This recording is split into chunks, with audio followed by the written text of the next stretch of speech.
Hey there, I'm Jeff with CreditCards.com. Today we're going over the US Bank Altitude Reserve Visa Infinite card. So we'll talk about the main things you need to know about this card. It is a premium travel credit card. We do have a full review though that's on our website, so this is more of an overview video.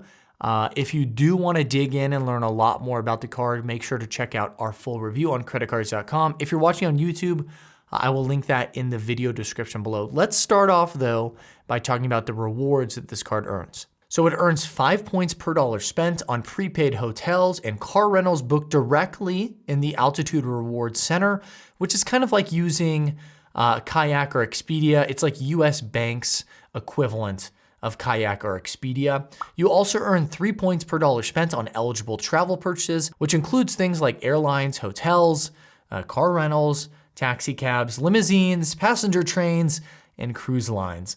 So overall, a pretty broadly defined travel category there, which is great since the prior category, the 5X category, was somewhat narrowly defined. Now, interestingly, the card also earns 3 points per dollar spent on eligible mobile wallet spending. For example, when you add your card to Apple Pay and you make purchases, it earns 3 points per dollar spent on those transactions. And the mobile wallets that US Bank specifically says or calls out on their website, at least as of when I'm filming this video, are Apple Pay, Samsung Pay, and LG Pay. So I think this is a pretty neat category, and it potentially allows you to earn 3 points per dollar spent on a whole host of transactions that maybe you otherwise would earn just 1 point per dollar spent. Like I use Apple Pay all the time. So this is definitely something that if I had the card, I would take advantage of. I know there are a lot of pharmacies, restaurants, grocery stores, gas stations, etc., that do accept mobile wallet spending. So if you use it right, I think you can earn 3 points per dollar spent on a whole host of transactions versus just earning maybe 1 point per dollar spent. But of course, this will just come down to you and your personal spending habits and where you're spending your money at. So those are the main rewards with the card, but I can confidently say that they are only part of the story with this card.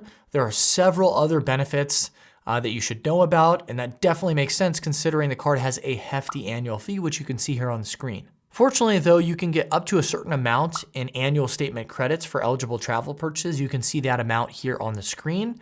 That alone can make a major dent in the annual fee. And to be clear, at least from what I've seen, those credits are pretty easy to hit. Now, one of the primary benefits of the card is that it comes with lounge access, which can really make your airport experience a lot less stressful and more comfortable. You can see some of the details for that here on the screen, as well as on our website. This is actually one of the most affordable cards out there in terms of just looking at its annual fee that also offers lounge access. In addition to that though, it does come with up to $100 in statement credits for TSA PreCheck or Global Entry to reimburse you for your application fee, and that is once every 4 years. And for the record, you should always choose Global Entry because that actually includes TSA PreCheck. Also, and this is pretty unique, by holding the card, you get 12 complimentary GoGo in-flight Wi-Fi passes per year.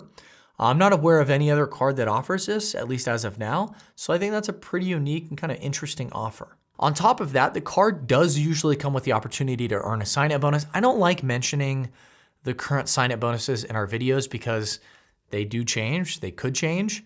So if you want to see the updated information there, to see if there is a sign-up bonus and if there is one, what it's like, check out our full review. Again, the links are down below in the video description. Now, one thing that you should consider, regardless of which type of rewards credit card you have, whether it's a general rewards credit card or a travel specific card, you want to consider not only the number of rewards that you can earn, in this case, the number of points you can earn, but also how you can redeem them and what they can be worth. For this particular card, you do have a few different options.